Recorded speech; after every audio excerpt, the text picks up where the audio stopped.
এটা এখানে এলো কিভাবে? এটা তো শ্মশানের কাপড়ের মতো লাগছে। জানি না, আমি এমন কিছু কখনো দেখিনি। খুব অস্বস্তিকর।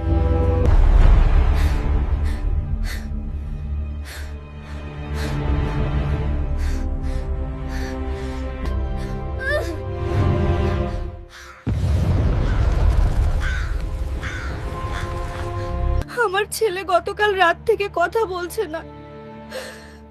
ভয় দেখে মনে হয়েছে যেন চারিদিকে ভয় জমা হচ্ছে।